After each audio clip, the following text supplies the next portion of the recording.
A ver, cuando pensamos en la violencia de género, casi siempre se nos viene a la mente la idea de un fallo individual, ¿no? Como un monstruo aislado. Pero, ¿y si no es tan simple? ¿Y si la violencia no es solo un acto, sino un producto? Justamente de eso vamos a hablar, de cómo desarmar la maquinaria social que la fabrica. Vamos a explorar esas fuerzas, las sociales, las económicas, las políticas, que van preparando el terreno para que la violencia surja. La pregunta que nos va a guiar en todo esto es clave, y es la que ven ahí. ¿La violencia es una falla personal o es en realidad el resultado lógico de todo un sistema? Ok, para meternos en esto, lo primero es clave. Hay que hacer una diferencia súper importante. Una cosa es un impulso natural y otra, muy distinta, un comportamiento aprendido. Y créanme, no son para nada lo mismo. Fíjense en esta comparación que es súper clara. Por un lado está la agresividad. Piénsenlo como una energía vital, ¿no? Ese impulso que nos permite, no sé, proteger a quienes queremos o crear algo desde cero. Pero por el otro lado está la violencia. Y esto es algo totalmente distinto. No es un instinto, para nada. Es una construcción social, una herramienta de poder que se aprende para dominar y que tiene unas raíces, bueno, profundísimas en cómo está organizada nuestra sociedad. Y esta metáfora del iceberg, la verdad, lo explica perfecto. Porque lo que vemos, lo que sale en las noticias, las agresiones físicas, los femicidios, los insultos, eso es solo la puntita. Pero lo que de verdad lo sostiene todo, la base gigantesca que está bajo el agua y que no vemos, son todos esos mitos culturales, los permisos sociales, las presiones económicas, las ideologías, todo un sistema de creencias que normaliza y al final permite que esa violencia ocurra. A ver, pensemos en un caso como este. Un líder de opinión, una figura pública que activamente se opone al feminismo y que comete un femicidio. ¿Es solo una pérdida de control? ¿Un crimen pasional? No.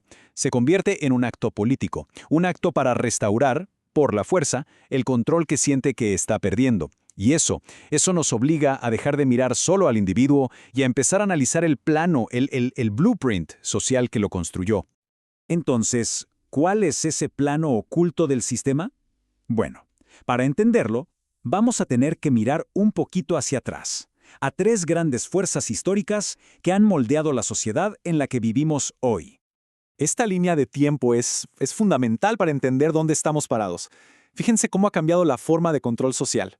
Pensemos hasta los años 70 más o menos, el mensaje era externo, claro y directo. Debes trabajar.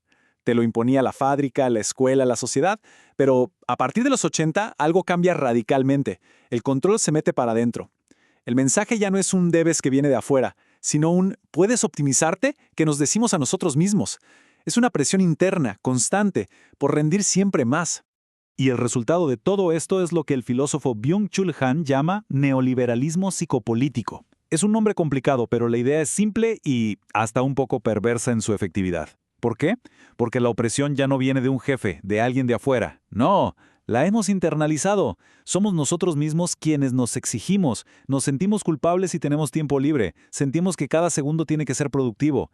Al final, nos convertimos en nuestros propios explotadores. Ok, perfecto. Tenemos esta presión sistémica por rendir, por ser productivos todo el tiempo. Pero la pregunta ahora es, ¿cómo se conecta todo esto con la violencia? ¿Cómo se traduce en un modelo específico de masculinidad violenta?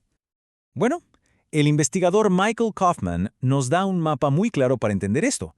Es lo que él llama la tríada de la violencia masculina. Y como podemos ver, esta violencia, que es aprendida, se dispara en tres direcciones. La mayor parte, un 40%, va dirigida hacia las mujeres y otras personas. Otro 35% se dirige hacia otros hombres, en esta lucha constante por la jerarquía. Y ojo con esto, porque un 25%, que es un montón, se dirige hacia adentro, contra uno mismo. Se manifiesta como represión, como conductas autodestructivas. Y acá vemos la línea de producción completa, paso a paso. Y el punto más importante es este. La violencia de género no es un accidente, no es algo que simplemente pasa, es el producto final fabricado por este proceso. Miren cómo funciona. Todo empieza con una organización social desigual, ¿verdad? Esto crea jerarquías de poder, que a su vez definen un ideal de hombre, la llamada masculinidad hegemónica. Este ideal enseña que para ser hombre hay que dominar. Y cuando ese dominio se ve amenazado, ¿cuál es la herramienta final para reafirmar el poder? La violencia. Como ven, es todo un sistema, no un acto aislado. Y para que esta fábrica funcione, se necesita digamos, un kit de herramientas psicológicas. Kaufman lo llama las P de la violencia. Por ejemplo, el poder patriarcal, que es la base de todo. O los permisos sociales, esa aceptación silenciosa de la agresión masculina. Y esta es potentísima. La olla de presión psíquica. Imagínense una olla donde se meten todas las emociones, tristeza, miedo, vulnerabilidad, y se cocinan a presión hasta que la única que puede salir es la ira. La única emoción permitida para el hombre de verdad. Es, en el fondo, un mecanismo diseñado para aniquilar la empatía. Bueno, ahora vamos a conectar todo esto con lo que está pasando hoy. Vamos a ver cómo estas presiones, tanto del sistema como psicológicas, se están instrumentalizando en el clima político actual. Y para entender esto, hay un concepto clave: masculinidad agraviada. Es un término del sociólogo Michael Kimmel y describe perfectamente ese sentimiento de pérdida, de victimización, de enojo que sienten algunos hombres. Ellos no ven los avances en la igualdad de género como un acto de justicia, sino como un ataque personal, como si les estuvieran quitando algo que les pertenece, su estatus tradicional. Y acá entra un análisis interesante del autor Jorge Valetti. Él señala que, quizá, un descuido de ciertos movimientos progresistas fue no prestarle suficiente atención a las vulnerabilidades económicas y materiales muy reales que sentía mucha gente, y al no hacerlo, sin querer, dejaron un vacío de respuestas, un vacío existencial y económico. Y bueno, ¿quién llenó ese vacío? Los movimientos de derecha radical fueron muy hábiles en capitalizarlo. Lo que hicieron fue tomar esa vulnerabilidad real, esa precariedad económica y social, y le dieron una nueva interpretación. La enmarcaron como una pérdida del estatus masculino.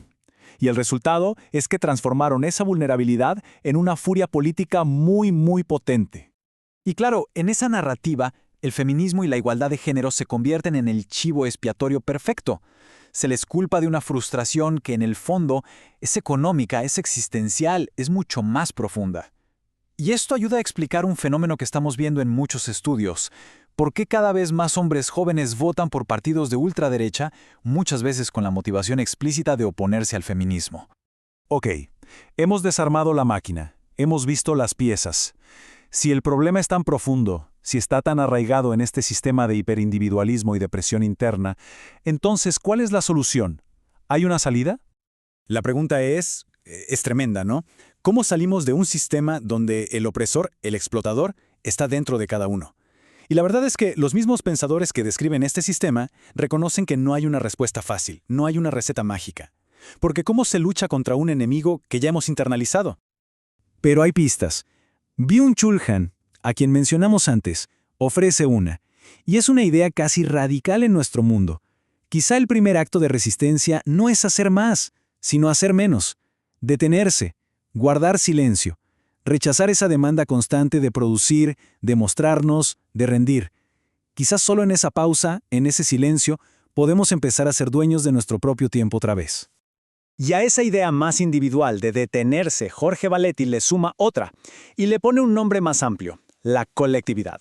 Y tiene toda la lógica del mundo, ¿no? Si el sistema nos aísla, nos individualiza y nos pone a competir unos con otros, el antídoto tiene que ser exactamente lo contrario: la comunidad, lo colectivo. Entonces, el punto crucial parece ser este.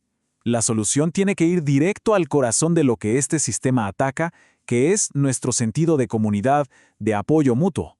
Se trata de bajarse de esa rueda de hámster de la autoexplotación individual y empezar a construir círculos de apoyo. Crear espacios donde se pueda dialogar, donde se pueda compartir la vulnerabilidad. Eso es una acción política directa contra la lógica del aislamiento. Y quiero cerrar con esta idea tan potente de la socióloga Gabriela Córdoba, que nos deja más que con una respuesta cerrada, con una posibilidad inmensa. Si todo este sistema de violencia, de presión, de aislamiento, si todo esto fue construido socialmente, eso significa algo fundamental: que no es natural, no es eterno, no tiene por qué ser así para siempre. Y si fue construido, entonces también puede ser desarmado y sobre todo puede ser reconstruido de una manera completamente diferente.